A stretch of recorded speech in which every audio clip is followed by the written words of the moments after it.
रही हूँ about are paediatric series. तो इसके अंदर हम हाई यील्ड पॉइंट्स को कवर करेंगे एंड इफ़ अदरवाइज ऑल्सो कोई बेसिक में दिक्कत है तो it's okay, you can text me on Telegram, ठीक है, बता देना, मैं कवर कर दूँगी, ठीक है। चलते हैं। तो अब हमारा हार्ट वाला टॉपिक बहुत ज़्यादा इंपॉर्टेंट होता है पीडिया का। एंड ऑल्सो हाँ, मेरा एक टेलीग्राम चैनल है अब, तो उसके अंदर मैं सारी PDF सब कुछ शेयर करूँगी। पुरानी वाली में थोड़ा टाइम लगेगा शेयर करने में, बट विल डू दैट। और ये वाली जो है सारी की सारी टाइम टू टाइम अपलोड होती रहेंगी। Along with that I always share some high yield stuff every day, जितना भी मैं पढ़ती रहती हूँ, जो भी मुझे लगता है, and then I just share and also the link अगर मुझे कुछ लगता है तो आप भी कंट्रीब्यूट कर सकते हैं उसके अंदर। And thank you so much. अब हम स्टार्ट करते हैं। तो पीडियाट्रिक्स में हमारा सबसे इंपॉर्टेंट है हार्ट। तो हार्ट के अंदर हमारा होता है TAPVR। हम हमेशा रट लेते हैं, वी डोंट नो क्या होता है, उसकी फुल फॉर्म में ही सब कुछ है, total anomalous pulmonary venous return. Pulmonary venous return हमारा जो होता है होना कहाँ चाहिए, लेफ्ट के अंदर, लेकिन राइट एट्रियम में हो जाता है, तो इसलिए हमारा TAPVR होता है। अब इसको हमें डिफ्रेंशिएट करना होता है फ्रॉम ASD, बिकॉज दोनों के अंदर क्या होता है कि on basis of fixed S2 हमें दोनों में मिलेगा। अगर साइनोटिक हार्ट है तो हमारा TAPVR रीज़न हो गया, अगर एसाइनोटिक हार्ट है तो हमारा ASD हो जाएगा। इसमें 3 टाइप्स होते हैं, सुप्राकार्डियक, इंफ्राकार्डियक एंड कार्डियक। कार्डियक वाला तो बहुत सीवियर होता है, एंड सुप्राकार्डियक में स्नोमैन मिल जाएगा, सारे के सारे SpO2 सेम होगा चैम्बर्स में। एंड इंफ्राकार्डियक जो होता है वो हमारा वाइट आउट लंग्स देता है, ग्राउंड ग्लास ओपेसिटी, ठीक है। TAPVR हो गया। अब नेक्स्ट चलता है एप्सिन। एप्सिन में टिन का डब्बा, तो ऐसे लर्न करती हूँ मैं बॉक्स को, टिन का डब्बा। ओलिगीमिया देखना है। Oligaemia is only find in 3 condition, जिसमें से 2 बहुत नेसेसरी है टू लर्न, तो दैट इज़ योर एप्सिन and TOF। You can not forget and there will be some time confusion. तो हर एक में हमें ओलिगीमिया नहीं मिलता, सिर्फ इन दोनों में मिलता है। बाकी सब जगह हमारी ब्लड वेसल्स वगैरह सब दिखेगा, मार्किंग्स वगैरह होंगी, तो you can differentiate these, okay. And हमारे इसमें क्या होता है, डाउनवर्ड डिस्प्लेसमेंट होती है। क्यों होती है? ट्राइकस्पिड रिगर्जिटेशन भी हो जाता है, क्योंकि ट्राइकस्पिड वॉल्व जो होती है वो 3 लीफलेट से बनती है। एंड जो उसका बनने का मैकेनिज्म है ना, उसके अंदर हमें कुछ ऐसा होता है कि जो लिथियम जो होता है उसको बनने नहीं देगा, एंड जिसके कारण हमारा, जैसे मान लीजिए हमारे 4 चैम्बर है, तो हमारे ट्राइकस्पिड राइट साइड पर लगा हुआ है, वो ना क्या होगा, नॉर्मली से नीचे हो जाएगा, तो हमारा एट्रिया एंड वेंट्रिकल का साइज सेम हो गया, तो इसलिए बोलते हैं एट्रलाइजेशन ऑफ द राइट वेंट्रिकल। इतना कुछ नहीं याद रहता, डाउनवर्ड डिस्प्लेसमेंट ऑफ ट्राइकस्पिड याद रख लेना। HOCM की बात करते हैं, वो एंटीरियर वॉल होता है, मोशन होता है हमारे माइट्रल वॉल्व का, ठीक है, बिकॉज लेफ्ट वेंट्रिकुलर हाइपरट्रॉफी होगी एंड तुमने इतना प्रेशर बना दिया कि वो आगे की तरफ ना जंप करने लग जाता है जितना भी फ्लूइड होता है, तो that is your HOCM। Cardiac tamponade की बात करें तो स्विंगिंग ऑफ हमारा कार्डियक मूवमेंट होगा। TAPVR ये हो गया हमारा। JIA के अंदर क्या होगा, हमारा जुवेनाइल है, तो लेस देन 16 ईयर्स के अंदर ही घुटनों में दर्द, कहीं पर भी दर्द होने लग जाएगा, तो स्वीट 16 बेचारा स्वीट 16 नहीं रहा, तो अब एटलीस्ट 6 वीक्स के लिए रहना चाहिए। देखो एक आधी बार तो हमें भी दर्द हो जाता है, तो उसको नहीं, 16 से ही 6 निकालो। क्वाड्रिटॉइन फीवर होगा साथ में, वो करेक्टरिस्टिक होता है। क्वाड्रिटॉइन fever is also seen in Plasmodium malariae, ठीक है। नेक्स्ट चलते हैं। स्टेचर में होता है हमारा लेस देन 2 स्टैंडर्ड डिविएशन, ठीक है। फैमिलियल, कॉन्स्टिट्यूशनल, कुछ भी हो सकता है। फैमिलियल के अंदर bone age and chronological age एकदम सेम है, बट जेनेटिक्स में प्रॉब्लम है, जबकि कॉन्स्टिट्यूशनल मतलब किसी न्यूट्रिशन वगैरह की डेफिशिएंसी के कारण है, and you can cure it अगर तुम उसको सही टाइम पे खाना वाना दे दो। That is bone age is less than the chronological age, and less than 3 standard deviation होता है, तो that is your pathological cause. And then developmental पे चलते हैं। डेवलपमेंटल डेविएंस का मतलब है डेविएशन, रिग्रेशन का मतलब है कम हो जाना वापस से, तो रेड डिस्क सिंड्रोम, ये तो आपको पता है। ग्लोबल डिले मतलब एकदम ही सब कुछ ही चला गया, तो दैट इज़ मतलब चला गया नहीं, वो आया ही नहीं, तो वो आपका हाइपोक्सिक एनकेफेलोपैथी के अंदर हो सकता है, ischaemic encephalopathy. And also dissociation हो सकता है इन केस ऑफ कंजेनाइटल। अच्छा, डिसोसिएशन के बारे में समझाते पहले डेविएंस पढ़ते हैं। डेविएंस में क्या होता है, सेरिब्रल पैल्सी के अंदर, बिकॉज बच्चे के अंदर स्पैज़म वगैरह होता है ना उसके मसल्स वगैरह में, इसलिए वो जल्दी चलने लग जाता है। तो अगर कोई बच्चा बहुत जल्दी चल रहा है ना, तो you should not be like, you should be suspicious about it. बहुत खुश मत हो, बहुत इंटेलिजेंट बच्चा नहीं, it can B because of cerebral palsy, ठीक है। तो upper motor neuron lesion type का होगा उसके अंदर, तो हमें सारे रिफ्लेक्सेस वगैरह बड़े हुए मिलेंगे, तो हमें वो सब चेक करके रूल आउट करना पड़ेगा। एंड डिसोसिएशन का मतलब है कि सिर्फ एक चीज़ में दिक्कत है, बाकी सब कुछ एवरीथिंग इज़ फाइन। तो कंजेनाइटल हियरिंग लॉस के अंदर हमारे सिर्फ हियरिंग में दिक्कत है, बाकी सब कुछ इट्स ओके, ठीक है। नेक्स्ट चलते हैं।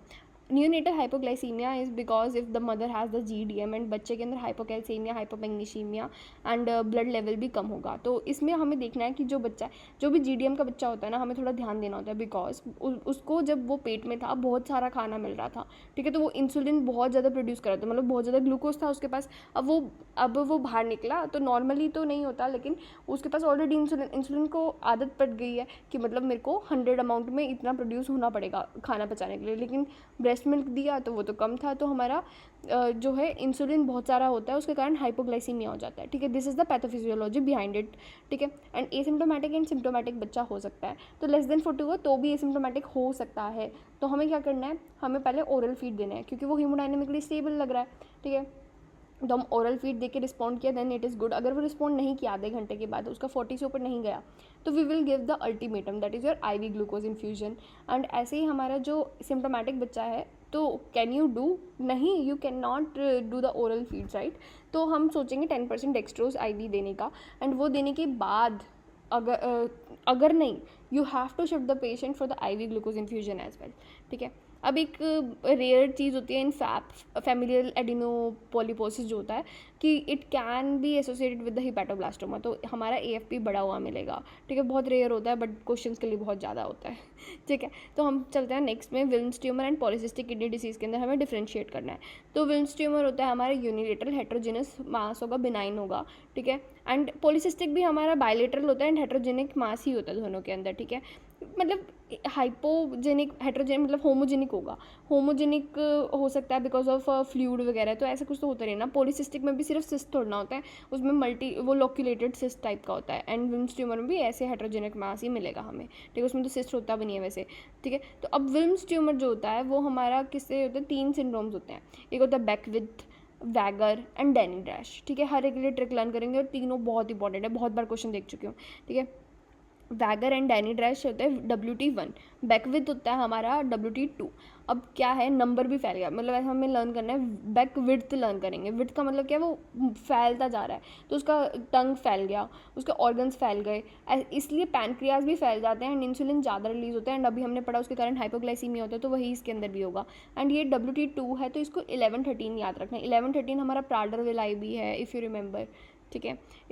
सॉरी 11-15 याद रहे, मतलब 15 नंबर बोल रही हूँ मैं कि प्राडर-विलाई है, और एंजल मैन भी वही होता है। अच्छा, अगर आपको कन्फ्यूजन होती है ना कि मैटरनल डिलीजन कहाँ पर होता है, पैटर्नल, तो इसकी ईजी ट्रिक बताती हूँ मैं। देखो, एंजल मैन में कम्प्लीटली मैन वर्ड आ रहा है, तो मतलब क्या होगा, उसका मैटरनल डिलीशन, उसका अपोजिट कर दो प्राडर-विलाई में, एंड प्राडर-विलाई में हमारा हाइपरफेजिया मिलेगा, साथ में डिलेड हमारे होंगे प्यूबर्टी, बिकॉज हमने अभी रिसेंटली पढ़ा था, बिकॉज हमारा CNS में हाइपोथैलेमिक कम हो जाता है, हाइपोथैलेमिक एक्सिस जो होता है वो नहीं अच्छे से डेवलप हो पाता, ठीक है। तो हमारा WT2 हो गया बैकविद में ऐसे लर्न करो कि 1 को भी हमने फैला के 2 कर दिया, सब कुछ फैल गया उसके अंदर, एंड इससे IGF-2 भी हमें ज़्यादा मिलेगा क्योंकि लीवर भी ज़्यादा काम करेगा। अब वैगर की बात करें, वैगर में ही छुपा हुआ है सारा कुछ ना, जो इसी को मैं रेड कलर से कर देती हूँ। तो वैगर में क्या है, W फॉर विल्म्स ट्यूमर हो गया, ठीक है। विल्म्स ट्यूमर के बाद हमारा एनार्डिया, आइरिस ही नहीं बनी होगी, जेनाइटो यूरिनरी एंड रीनल। तो पूछते हैं रीनल इन्वॉल्वमेंट किस में होती है, दोनों के अंदर रीनल इन्वॉल्वमेंट होगी, इसमें तो सारी इन्वॉल्वमेंट हो रही है ना। डैनी ड्रैश के अंदर भी रीनल इन्वॉल्वमेंट होती है, because renal is Wilms, no, तो रीनल का मतलब क्या है, विल्म्स। एंड डैनी ड्रैश में सूडो हर्मेडेफ, क्या बोलते हैं इसको, हर्मेफ्रोडाइटिज्म भी मिलता है। कैसे लर्न करें, जो डैनी है वो लड़के का नाम है या लड़की का नाम है, हमें नहीं पता, वो दोनों का नाम है, ठीक है। तो सूडो हर्मेफ्रोडाइटिज्म ऐसे लर्न करेंगे हम। नेक्स्ट चलते हैं, पॉलीसिस्टिक किडनी डिसीज़, आजकल बहुत क्वेश्चन आ रहे हैं इसके ऊपर, तो हम इसको लर्न करेंगे। चाइल्डहुड हो सकता है या फिर हो सकता है अडल्ट के अंदर। अडल्ट के अंदर पता चला तो ऑटोसोमल डोमिनेंट, ये तो अपना बेसिक क्लियर है। चाइल्डहुड में तो ऑटोसोमल रिसेसिव होती हैं चीज़ें, PKD1 PKD2 एंड वहाँ पे PKHD1, ठीक है। अब क्रोमोसोम्स लर्न करते हैं, देखो बड़े वाले में हो रहा है 16, उसी का मल्टीपल है हमारा 4th, एंड क्रोमोसोम 6 नंबर हो जाएगा हमारा बच्चों के अंदर। इसमें होता है हमारा हिपैटिक फाइब्रोसिस, जबकि पॉलीसिस्टिक किडनी डिसीज़ के अंदर अडल्ट में अगर हो रहा है तो सब जगह पे सिस्ट मिलेंगे, स्प्लीन में सिस्ट, लीवर में सिस्ट, जहाँ नाम लो वहाँ पे सिस्ट, किडनी में सिस्ट तो होता ही है, ठीक है। बैरी एन्यूरिज्म भी एक टाइप के सिस्ट जैसा होता है। तो MVP मिलेगा, जो MVP कहीं पर नहीं मिलता, MVP यहाँ पर मिलेगा, ठीक है। हम हर जगह बोलते रहते हैं MR TR, ये सब TR भी कम बोलते हैं, MR तो इतनी जगह बोलते हैं। MVP मिलेगा इसके अंदर। एंड डाइवर्कुलोसिस भी मिल सकता है, कॉलोनिक से रिलेटेड होता है, ठीक है। ये हो गया हमारा। नेक्स्ट चलते हैं HIV पर। HIV में है हमारा स्टेज 1 2 3 4। तो हमें क्या करना है, सबसे पहले एसिम्प्टोमेटिक या फिर जनरलाइज लिम्फेडिनोपैथी मिलेगी। फिर सेकंड वाले के अंदर से हम शुरू करेंगे कैंडिडा का होना। तो स्किन कैंडिडा मतलब cutaneous Candida, oral Candida, oesophagus Candida, ये हमारा आसान हो गया। अब थर्ड वाले के अंदर हमें क्या लर्न करना है, पल्मोनरी TB एंड फिर एक्स्ट्रा पल्मोनरी TB हम यहाँ पर डाल देंगे। हमने similar kind of trick learn करी थी इन केस ऑफ हमारे आर्चिस से जो बनता है कि जैसे एंटीरियर डाइगेस्ट्रिक हमारा ऊपर वाले ने बना दिया, दैट इज़ योर फर्स्ट वाले ने, तो पोस्टीरियर डाइगेस्ट्रिक जो है हमारा सेकंड वाला बना देगा। ऐसे ही हमने डिवाइड किया था हायोड को भी।